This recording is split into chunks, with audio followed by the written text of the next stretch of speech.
Do you know what time it is? It's supernatural story time. And if you're easily scared, and even if you're not, there's only one thing left to do. Just turn off the lights, because these are stories that you listen to only in the dark. Frontier Ghost Stories, Volume 1, Story Number 1. Hunger, Heat, Thirst, Indians, Monotony, Madness. The way west was fraught with difficulty for early pioneers. Whether they went along the Santa Fe Trail, Fremont's route, or the California-Oregon Trail, through short grass prairie, sagebrush, red, rock, or white-capped mountains, America's first settlers dealt with all sorts of dangers and deprivations as they trudged toward their promised lands. For far too many, the paths across the unsettled territories were trails of heartache and misery, where the promises of the western horizon were matched by innumerable personal failures along the way. The journey of the Sutler family is just one doleful yarn, a single tale of frontier tragedy among many. But for citizens of Fort Leavenworth, Kansas, the Sutler story is an account that will not die. It continues to come to life with every sighting of Catherine Sutler's sorrowful spirit as she wanders through the fort at night looking for some sign of the children she lost over 100 years ago. Her ghost has been seen drifting among the tombstones of the National Cemetery, holding a lantern in one upraised hand, hunched over and peering into the darkness. She has been heard on the Trail West golf course, her voice drifting over the green, repeating the names of her two children over and over before fading into the wind. And then there are those who have gotten a closer look at Mrs. Sutler's pale phantom. Townsfolk going for late-night walks have practically run into her on Leavenworth sidewalks, coming under the scrutiny of her vacant eyes as she searches for the faces of her missing children. Appearing countless times over the last century, Catherine Sutler is Fort Leavenworth's most famous ghost, a skin-crawling apparition whose frequent sightings remind witnesses of the hard history of their land. It was the summer of 1880 when the Sutler family hitched their wagon, packed up what they needed, and rolled out of Indiana, hoping to start a new life in the Oregon Territory. Leaving everything they knew behind them for good, the Sutlers must have been as frightened as they were excited, uncertain as they were optimistic, anxious as they were determined. But whatever hopes and dreams occupied them as they began their journey, only in their darkest moments would they have dared to imagine the fate that was waiting. They arrived in Fort Leavenworth early that fall. The famous fort on the Missouri River was the head of practically every major trail into the Great Plains, and it was choked with covered wagons and restless homesteaders when the Sutlers arrived. Having relatives in the fort, the Sutlers planned on resting in Leavenworth for a few days before hitting the California-Oregon Trail. The family didn't know it at the time, but their great adventure west would end at the fort. Catastrophe came quietly to the Sutler family. It happened early in the morning on the second day they were in Leavenworth.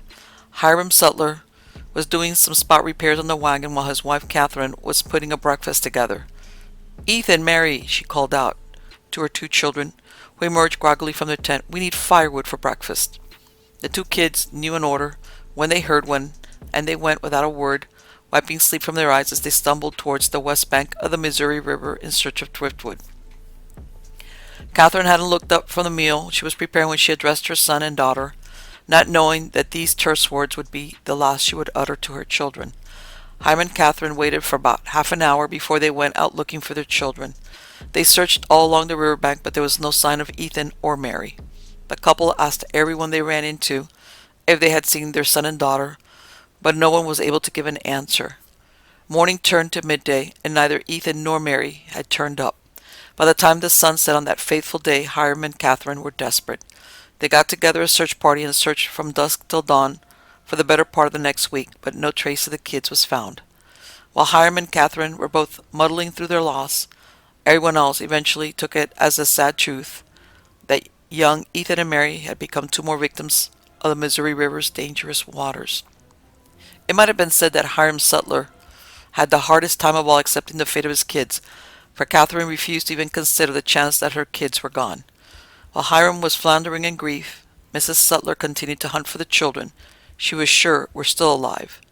Day after day she spent all her time wandering through Fort Leavenworth, the cemetery, the banks of the Missouri, the surrounding countryside, looking high and low east and west for any sign of her missing kids. Even as fall turned to winter and frost tipped the dying grass, Catherine continued to make her rounds. Locals grew used to the sad sight of the solitary woman walking the streets well past sunset, clutching a cloak tightly around her with one hand, holding a lantern aloft in the other, calling out the names of her children in the dark. More than once Hiram tried to tell his wife there was no way their kids could still be alive, but Catherine would only respond with a look that said her husband had no idea what he was talking about. "I'm telling you, Kathy," Hiram would continue as gently as he could, "Ethan and Mary are in God's hands now." "What in blazes are you talking about, you old fool?" Catherine would reply angrily. "Can't you hear them calling?" By the time snow began to fall on Fort Leavenworth, it was largely believed that Catherine had gone mad.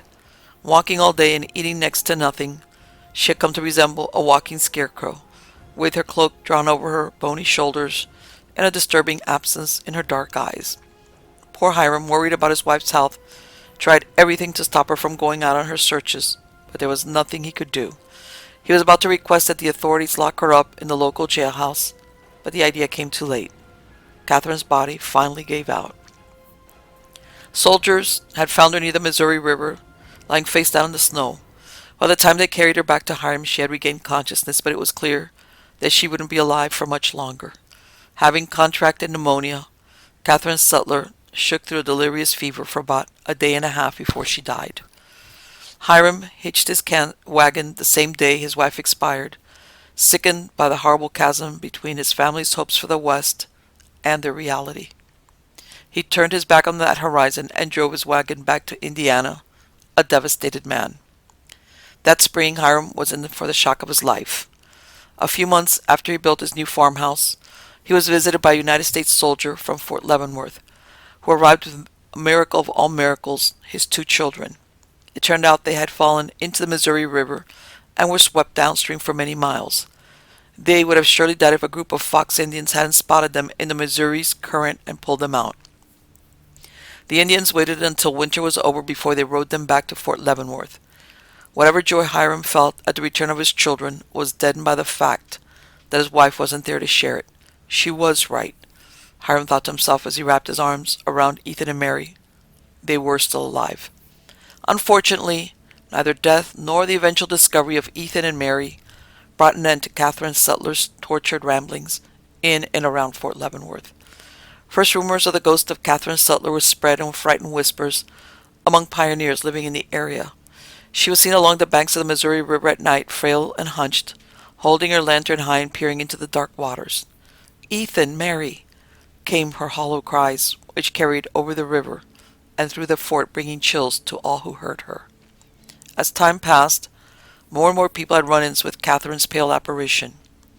Dressed in the same garments she wore while alive, Catherine would have appeared just as she had when she was living, if it weren't for the startling pallor of her face and hands. She had always been pale, but those who saw her ghost claimed that her skin was so white it gave off a faint glow. And there were her eyes. Well, it was said that her madness was apparent during the final days of her life. Those luckless men and women who looked upon her now were stricken by the frightening nothingness in her eyes. No one who saw her was the same again. Over the years, there were far too many Kansans who could make that claim. Catherine's ghost did not stop appearing when her children were reunited with their father. She continued to haunt the northeastern corner of Kansas years later, after Hiram had passed on, and she continued her search for her children, even after both of them had grown old and died. Indeed, Catherine Sutler is still seen by residents of Fort Leavenworth today, her anchorous visage drifting through the well-lit streets of the historic military base. She is still heard calling out for Ethan and Mary. It seems likely that the phantom frontier woman will never give up her fruitless search, making her sad tale one of the most enduring pioneer ghost stories of the West. Next story. Sarah Jasper was in her car on a summer night in 1995, driving nowhere in particular. The headlights of her Toyota Corolla small in the immense blackness of the surrounding plains. Sarah was a recent nursing graduate who had just started working in Hays, Kansas, as an emergency room nurse. Having studied at a Canadian university, she was new in town and didn't know too many people, so she spent many of her nights driving through the surrounding countryside, letting the hum of her tires over the highway and the vast Kansan night calm her. Events on this night, however, would be far from tranquil. The apparition appeared on a back road when Sarah was just south of Hayes. It came out of nowhere. A woman in a blue dress crossing the street, illuminated by Sarah's headlights for an instant before the Corolla flew into her. In one horrific moment, Sarah took note of the lacework on the woman's bonnet just as the grill of the car passed through the apparition. Sarah would later recall that there was no jolt of impact, that it was as though the car passed straight through nothing at all. But at the time, the young nurse reacted quickly. Telling herself to ignore her pounding heart, she slammed on the brakes, hit the hazard lights, and ran out onto the road. But where the bonneted woman would have been was only deserted road. Sarah was alone in the blustering wind of the Kansas night. She did not know it at that time, but Sarah had just had an encounter with one of Hayes' most enduring spirits, the Blue Light Lady, a legendary ghost dating back to the town's earliest years when Fort Hayes was a wild and woolly military base in Sioux territory. People knew her when she was alive as Elizabeth Polly, a hard and humble frontier woman whose actions during an 1867 cholera epidemic in Fort Hayes turned her into one of the West's folk heroes. She and her husband, Ephraim, had been in town for only a few months when the epidemic hit Hayes, but Elizabeth quickly took the matter personally when men began to die. Dubbed the Angel of the Plains, Elizabeth worked tirelessly among the afflicted soldiers, providing care and comfort to the mortally ill men at the fort. Pretty well all her waking hours were spent tending to the sick, but whenever she got any time to herself, Elizabeth would light to the hills south of Hayes, where she would look west as the sun set. It was during these serene moments that Elizabeth fell in love with the wild land, when the enormous crimson-streaked sky colored the short grass prairie in shades of red, and the blowing wind washed the death of the day off her. It was then that she was at peace. Many chroniclers have written that Elizabeth knew her death was imminent.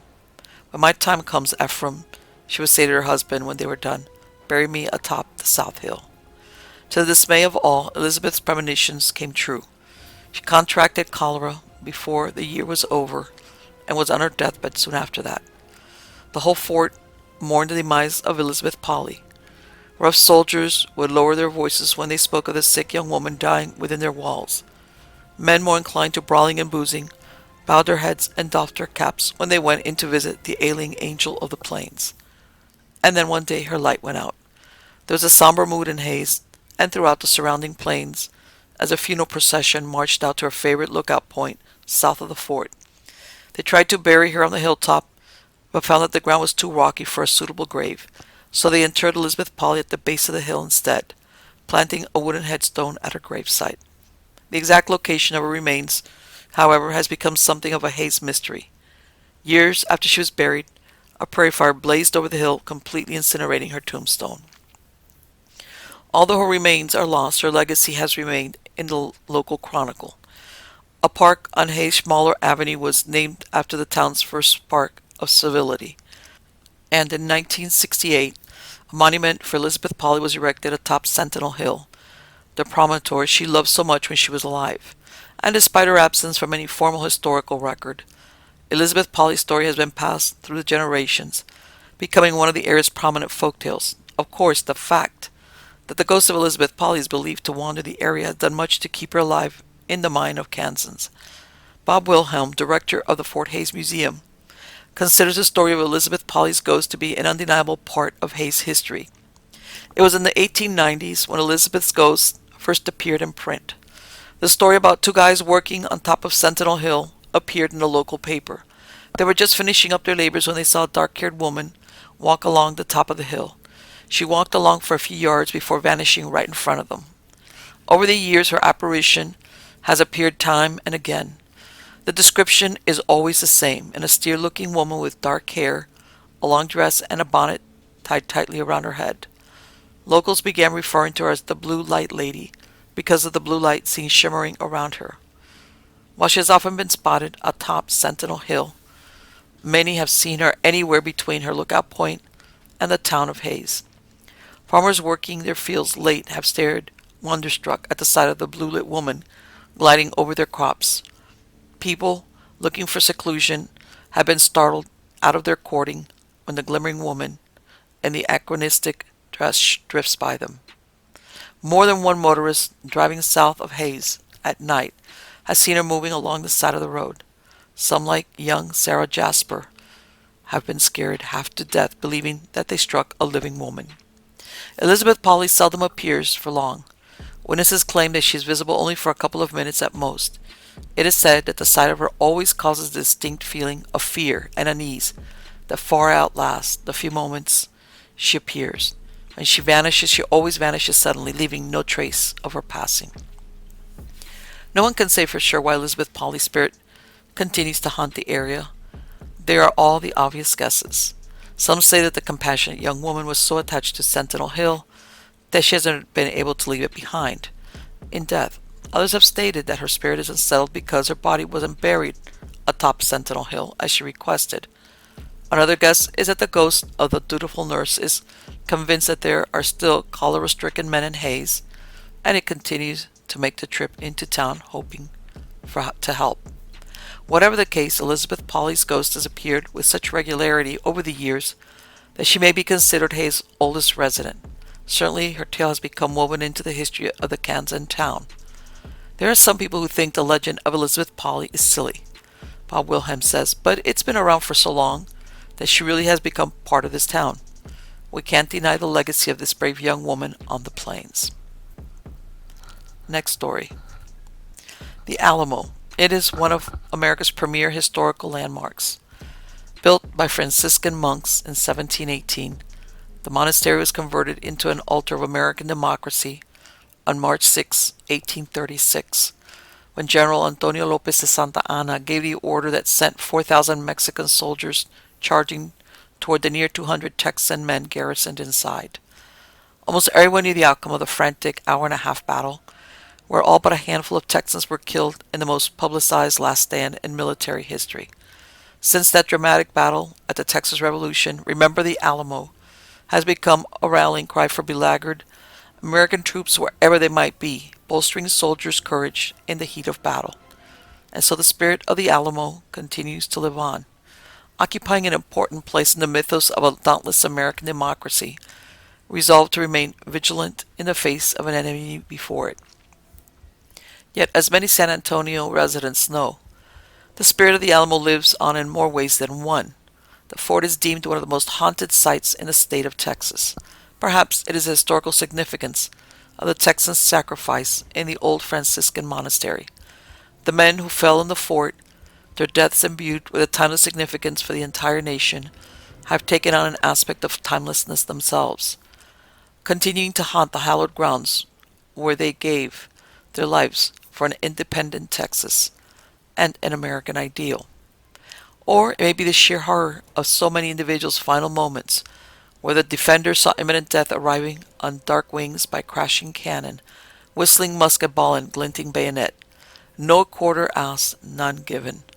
It could be that the merciless fighting that March 6th morning more than 160 years ago was so vicious that some residue of the combatants might remain behind, unable to come to terms with the brutality of their final end. Either way, things have never been the same at the Alamo since the 1836 battle. Strange happenings began occurring there soon after the legendary stand. It was April 21st, 1836, not a month and a half later, when Santa Anna surrendered to the Texans after a decisive defeat at the Battle of San Jacinto. Before he submitted, Santa Anna gave the Mexican garrison in San Antonio orders to destroy the Alamo's chapel, a final strike against his Texan enemies before he retreated south past the Rio Grande. But the soldiers that were sent out to destroy the occupied buildings were never able to carry out the command. According to legend, the contingent of Mexicans ordered to raise the Alamo was stopped at the entrance by a terrifying sight. 6 ghostly, semi-transparent soldiers stood in a half circle before the chapel door, each holding a flaming saber aloft. There was evening, and a hot orange light from the phantom's upraised weapons flickered over the bizarre scene. The only way into the building for the Mexican was through the six figures that were standing in their way, but not a man among them was able to take a single step forward towards the fort. So terrified were they of the defiant apparitions. There is no historical record of who these spirits were. It was too dark, and they were encased in too much shadow for anyone to make out any discernible features. The soldiers stood before the phantoms for a few long minutes before the resolve of one of the Mexicans finally broke. Telling his shaking comrades they could fight los diablos if they wished, he turned his back to the Alamo and headed to his barracks. The rest of the men weren't far behind him. This story was only the first to come out of the fort. Soon after, people started taking notice of a solitary figure that appeared atop the Alamo on some nights, moving from east to west on the south side of the roof. Some described the figure as a lone sentry, deliberately making his rounds over an anachronistic post. Others swear that there is a desperate cadence to the figure's movements, as if it is frantically looking for some sort of escape. Whatever the case, those who have actually gone onto the roof to investigate have never gotten a chance to inquire what the mysterious individual might be up to, for no one has ever seen him face to face. San Antonio used the Alamo as police headquarters through the 1890s, during which time countless officers heard the footsteps making their way across the roof of the building. Time and again, officers climbed up to see who was walking around on the roof, but there was never anyone there. After countless visitations by this mysterious rooftop interloper, policemen blamed the weather, explained the footsteps away by surmising that they could be rain or falling objects blown in by the wind. While no one really believed these rationalizations, they helped to ease the officer's mind a little. The solitary figure atop the Alamo continues to be spotted today by San Antonio tourists and residents alike. A lone man continuing his timeless walk across the roof, motivated by a force that may forever remain a mystery. This nocturnal figure isn't the only remnant of the 19th century that continues to haunt the Alamo. Another legend concerns a small fortune that is said to be buried in the walls of the southwest corner of the fort. According to this account, the Alamo's defenders placed all their personal treasures in one of the Alamo's bells just before the siege began and buried the bell under the fort. Many mediums who have claimed to communicate with the spirits of the dead Texans in the fort have confirmed this story. And according to some, it is no paltry treasure. One psychic has stated that over $540,000 in gold is hidden beneath the fort.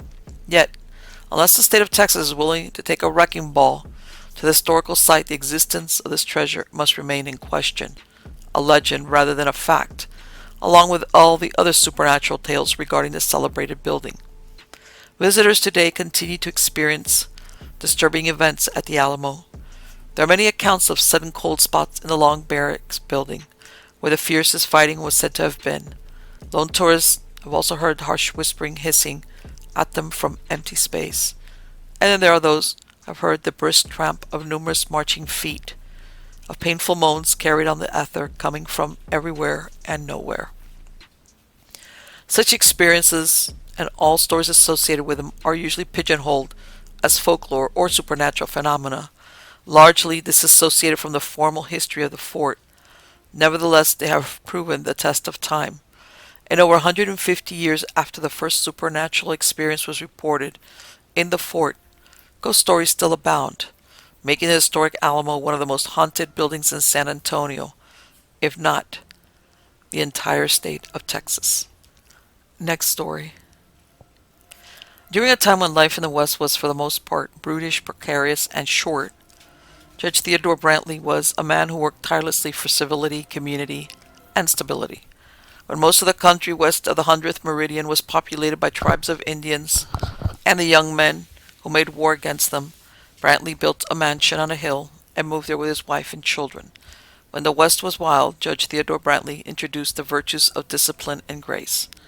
Not that Theodore Brantley was given to excessive pontificating. In fact, the Montana Supreme Court judge was known more for his terse manner and extreme reserve than he was for any grand moralizing. The judge was a lead-by-example type of man, and everything about him, from the clothes he wore to the way he organized each and every hour of his day, bore the mark of the civilized man at his best. He was a hard-working churchgoer who opened the door for women and consistently did all he could to see that justice was done. It was the arrival of men like Judge Theodore Brantley in the West that ushered in the beginning of the end for the region's wilder days. Brantley's mansion was built on a hill overlooking Helena, Montana in 1887. The house itself was a bold statement against its feral surroundings, an opulent Victorian structure that would have looked more in place on a British aristocrat's estate. The Brantley house was a veritable castle compared to many of the humble log cabins and pine plank boxes that dominated the young town of Helena. Not that there weren't other mansions in Helena. A number of residents had made their fortunes digging gold out of Last Chance Gulch. As might be expected of a town that grew up around a gold strike, there was no shortage of millionaires living in the frontier burg. Nevertheless, something was different about Theodore Brantley. Maybe it was a deliberate poise of his walk as he made his way through the streets of Helena in his tailored suit and stovepipe hat. Or it could have been the manner in which he addressed every man and woman he met with a formal courtesy that seemed out of place in the rough town. Or even yet, maybe it was his legendary work ethic, spending almost every waking hour poring over case papers and legal documents. Judge Brantley was a living example of restraint and discipline in the largely unbridled and physical world of the western frontier. If Judge Brantley embodied the order that was coming to the Wild West, then his home was an example of every sort of luxury this civilization could provide. An enormous three-story mansion embellished with an oak interior and all the amenities that a person of the Supreme Court judge's stature would need to entertain guests. The Brantley house was more than a home. It was also a commitment to the town of Helena and the state of Montana. Judge Brantley wanted to make sure people understood that he, his wife, and his 3 children were there to stay, that civilization had arrived in Helena, and indeed it had. By the time Theodore Brantley died in 1922, Helena had grown past its humble provenance to become the established capital of the vigorously growing state of Montana. Time marched on, and the mansion remained in the possession of the Brantley family for nearly 5 decades after its original patriarch had died. Helena went through many changes, and old Judge Brantley had pretty well been forgotten by all, a minor historical figure in the vast drama of the American West. Until, that is, 1970, when the Brantley family finally sold the old house on Holter Street. It was then, when the new owners started renovating the house, that the name Theodore Brantley began to be mentioned again. The first inexplicable event in the Brantley house occurred within the first few weeks after the new family moved in. The new owners were busy gutting the 3rd floor when they were stopped by the sound of the big front door creaking open and then slamming shut. In another moment, they could hear heavy footsteps making their way up the house's ornate spiral staircase. The footfalls were slow and loud, as if a tired man with heavy boots was being careful to take his time as he made the ascent. When the footsteps got to the 3rd floor, they made their way down the hallway, where they stopped for a few moments at every door, opening them and then carrying on to the next. After the mysterious visitor reached the end of the hallway, the footsteps stopped. The couple ran out to see who their guest was, but there was no one in sight. Unable to accept that a person could vanish into thin air, they conducted a thorough search throughout the entire house, yet there was nothing, or no one, there. Besides their 3 children and themselves, Brantley House was empty. This wasn't the last time they would hear the footsteps. The invisible visitor always came during weeknights, arriving sometime past 10. He opened the front door and made his way up the spiral staircase. When he got to the 3rd floor, he would walk down the hallway, his slow steps pausing at each door, and he would open each door slowly. The footsteps fell silent only when they got to the end of the hall. None of the new residents would ever get a glimpse of who or what was coming into their home nightly, yet surprisingly enough, none of them felt threatened. Whatever these disembodied footsteps were about, the family knew that there was no intent to harm. If anything, there was a sense that something was checking up on them out of some sort of concern, and they would soon discover how right they were. It turned out that the house's original patriarch, Judge Theodore Brantley, spent most of his weekday working in his office late. His routine was dependable. Making his way up the spiral staircase after everyone was in bed, the judge would stop at each of his children's bedrooms, open the door and look in just to assure himself that everything was okay. As strange as the explanation for the disembodied footsteps was, it was the only one the new owners had, and they came to accept the presence of the concerned judge. By all accounts, this phenomena had not occurred in about 80 years. It was during those years that the Brantley family owned the house. When the story became public, some speculated that the renovations on the third floor were somehow responsible, that the judge's spirit was woken when the rooms he had known while alive came under hammer and nail. Others pointed out, just like Theodore Brantley's family, the new residents were a married couple with 3 children. It was offered that this similarity might have caused the previously latent ghost to a higher state of activity. Whatever the case, once woken, the ghost of the Supreme Court judge did not seem too eager to fall back into oblivion. After a few weeks of the footsteps up the staircase and down the third-floor hall, the judge began wandering into the attic as well. They heard him late at night, his heavy footsteps pacing across the garret right above the master bedroom. Slow and deliberate on the creaking wood planks, the footfalls would continue, back and forth, until someone went up to investigate. For a while the residents didn't know what to do about the judge's new habit, which often kept them up for hours. That was before the married couple discovered the secret staircase hidden behind a false wall in their bedroom. The only way to the attic, the staircase was the key to stopping the footfalls on the top floor. The moment anyone stepped on the first stair, the footfalls would stop. The Brantley family's history would explain the footsteps in the attic as well. It was said that Theodore Brantley had used the attic as a study while he was a Supreme Court judge. According to the family account, he spent many late nights there working until the small hours of the morning. Though less was said of his poor wife, she must surely have been awakened by the sounds of his incessant pacing. The new residents sleeping in the master bedroom could attest to how distracting this habit must have been. While the above phenomena found their explanations in Theodore Brantley's earthly habits, some aspects of the respected judge's personality would probably have been lost to history if not for the habits of the Brantley house haunt. For one, the new owners discovered that Judge Theodore Brantley was in possession of a virulent sweet tooth. The basement tenant was the first person to learn about the former owner's dietary penchant when sweets he left out in a candy bowl started disappearing. Usually noticing the diminished bowl in the morning, the tenant took to replacing them before he headed out to work. At first, only modest quantities of M&Ms and Smarties would vanish from the bowl, but before long, the tenant found himself refilling half the bowl every day. Residents in the Brantley house just assumed that this nocturnal pilferer was the one and the same as the spirit stomping around on the top floor. But what a non-physical entity would want with candy was something they could never figure out. Did the spirit of Theodore Brantley have some supernatural way of consuming these stolen treats, or was he just moving them someplace else, perhaps hiding the stolen sweets in some dark corner of the house? The 19th century judge's interests were not limited to 20th century confections. He also exhibited a fascination with new technology, particularly the television and the radio.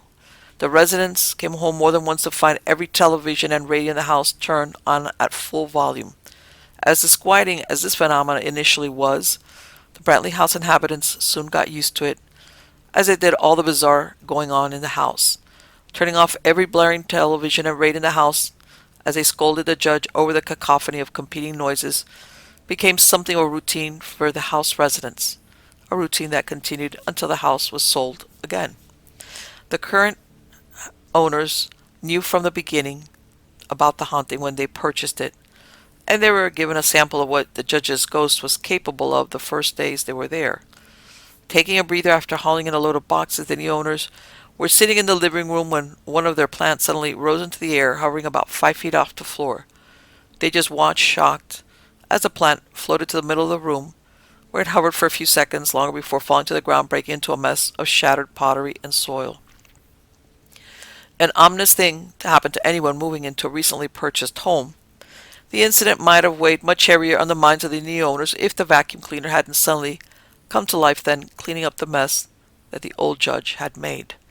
The current inhabitants wouldn't be subjected to any such destructive acts again, because old Judge Brantley settled into his usual supernatural routine of stomping around the house late at night, stealing unattended sweets and turning on televisions and radios. Perhaps the judge's uncharacteristically malicious display was just a way to inform his new housemates that he was a very real presence in spite of his incorporeal form. Or maybe he was just simply protesting the previous owner's departure. Could he have been offended that they left without saying goodbye? Or it might have been frustration at his lack of say as to who he was living with. As soon as he had gotten used to the one family, another replaced them. Either way, Judge Theodore Brantley had gotten used to his new housemates and hasn't broken anything since the day they arrived. His supernatural activities again consistent with the pacific personality he was once famous for.